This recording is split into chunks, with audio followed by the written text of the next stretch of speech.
এত গরম পড়েছে, অতিরিক্ত মশলা দিয়ে চিকেন না বানিয়ে এই দই চিকেনটা একবার ট্রাই করতেই পারেন।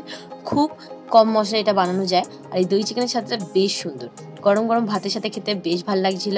এটা বানানোর জন্য কয়েকটা সাদা তেল গরম করে নিয়ে গোটা গরম মশলা, তেজপাতা ফোড়ন দিয়ে কুচনো পেঁয়াজ দিয়ে দিলাম।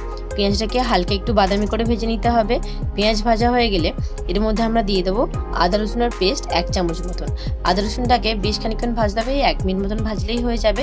কাঁচা গন্ধ চলে গেলে আগে থেকে ধুয়ে রাখা আমি মাংসগুলো দিয়ে দিলাম। মাংসটা একটু ভেজে নিচ্ছে, 1 মিনিট মতন ভাজলেই হবে। বেশ খানিকক্ষণ ভাজা হয়ে গেলে এর মধ্যে হলুদের গুঁড়ো, তার সাথে দিয়ে দিতে হবে গোলমরিচের গুঁড়ো 1/2 চামচ আর চেরা কাঁচা লঙ্কা। ফ্যাটানো দই 5 চামচ মতন দিয়েছিলাম, আর দই দেওয়ার সময় গ্যাসের ফ্লেমটাকে আমি অফ করে দিয়েছিলাম। এবারে লো ফ্লেমে বেশ খানিকক্ষণ এটাকে কষিয়ে নিতে হবে, আর স্বাদ অনুযায়ী নুনটা এখনই দিয়ে দিলাম। এবারে কষিয়ে কষিয়ে রান্না করার পালা। বেশ খানিকক্ষণ কষে তেল ছেড়ে এলে উপর দিয়ে একটু ঢাকনা দিয়ে 5 মিনিট মতো রান্না করবেন। ঢাকনা সরিয়ে ভালো করে নাড়াচাড়া করে মিশিয়ে নেবেন। কেউ চাইলে এরকম করে ঢাকনা দিয়ে কষিয়েও খেতে পারেন, কিন্তু আমি একটু গ্রেভি চাই, তার জন্য অল্প একটু জল দিয়ে ভালো করে মিশিয়ে নিলাম। আর এতে কিন্তু আর কিছু মশলা দেওয়ার দরকার নেই, এমনি টেস্টটা দুর্দান্ত লাগে। উপর দিয়ে ঢাকা দিয়ে মিডিয়াম ফ্লেমে এটা 15 মিনিট মতো রান্না করলাম। চিকেনটা খুব ভালো সেদ্ধ হয়ে গেছে, আর একটু আমি ঝোলটা কমিয়ে নিয়ে নাবিয়ে নিয়েছিলাম।